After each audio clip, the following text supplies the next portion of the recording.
So I can explain why you have inflammation better than your doctor can, and you tell me which one makes sense. So your doctor is going to say that you woke up one day and your immune system just started attacking you because it didn't like you, right? Or you have a nerve issue. You have a nerve issue from your back that goes to your intestines, and that nerve signal is being diminished. It's being slowed. So what happens is now your intestines, muscles can't contract. They can't contract, they can't move waste. So waste stays in your digestive system, in your colon. Also, you don't get nutrient absorption or exchange, and this actually leads to inflammation as well. So that explains, in my mind, a more linear, logical reason for what led to your inflammatory condition, what led to your inflammation. It didn't just magically appear there one day. There was an underlying cause, a back problem, pressing on the nerve, that led to your inflammation. So this is all utter nonsense, but let me tell you why. So this guy's a chiropractor, and he's pushing this straight chiropractic kind of theory that your organ health and disease and all that is dependent upon the flow of information through the spinal nerves. And you could explain everything based upon interruption of the spinal nerve function. It's utter nonsense. He starts with a straw man. Like his summary of what doctors believe is the cause of autoimmune diseases is like one day magically for no reason your immune system decided it didn't like you and started to attack you. Come on, dude, right? Come on. Or how about, well, autoimmune diseases have numerous complicated explanations. First of all, we've established through decades of research that there is a genetic predisposition. Some people are predisposed to having autoimmune diseases, and they have variations in the genes that affect their immune function, right, that are just more susceptible to having autoimmune diseases. What is an autoimmune disease? Well, your immune system attacks anything that's foreign or dying or whatever, right? So it's the cleanup crew, like for cells that have outlived their lifespan, or of anything that's invading your body. And it has a pretty elaborate system by which it recognizes self from non-self. And it's amazing that it works, to be honest with you. It's a very sophisticated system. But of course, everything can break down. Everything that works in the body cannot work in some people.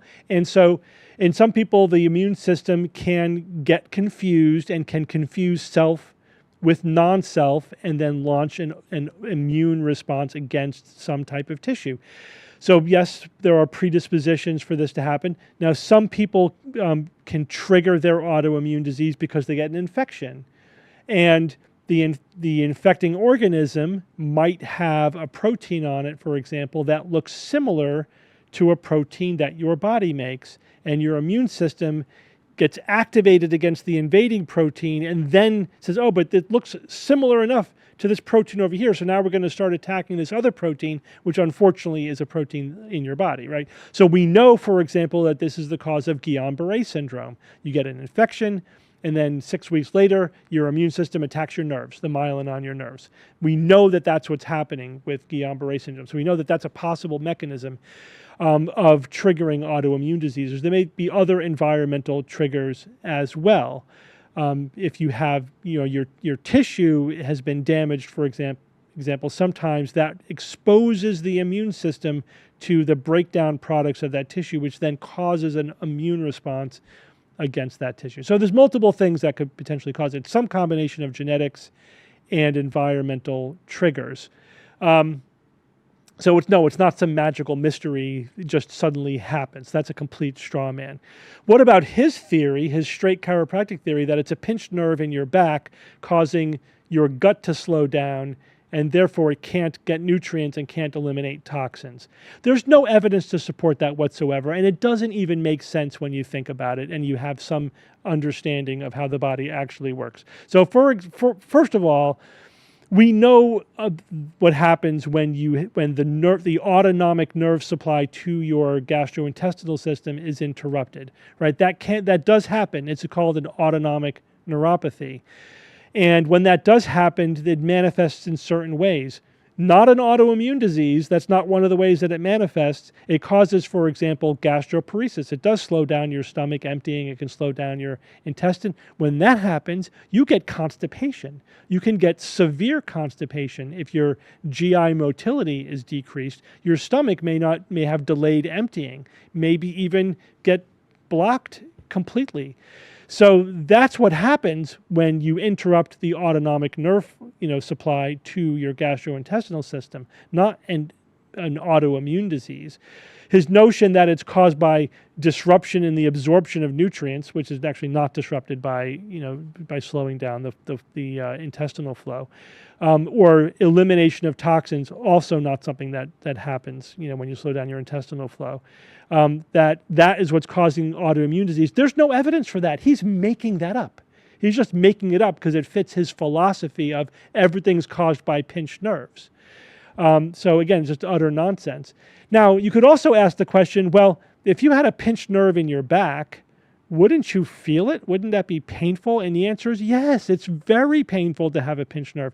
If that nerve was being compressed to the point where it was compromising its function, it would be very painful.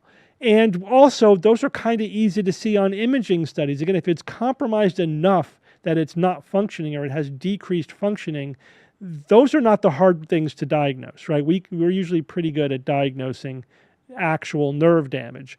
There's multiple ways that you can diagnose that. You could diagnose that with nerve conduction studies and EMGs. You could diagnose it anatomically. You could diagnose it with the neurological exam, and you could diagnose it clinically by the constellation of symptoms. It's not a mystery. Pinched nerves like that are compromising function are usually not subtle. But that's not this guy's philosophy, right? He's not taking a science-based approach and trying to put it all together in a coherent way. He's starting with this straight chiropractic philosophy of it's all pinched nerves and then backfilling from there with the complete absence of evidence. And then he's constructing this utter straw man about what the actual scientists are saying. I don't know if he actually believes that or not. Who cares? It's demonstrably wrong. This is not the kind of person that you should be listening to for medical advice.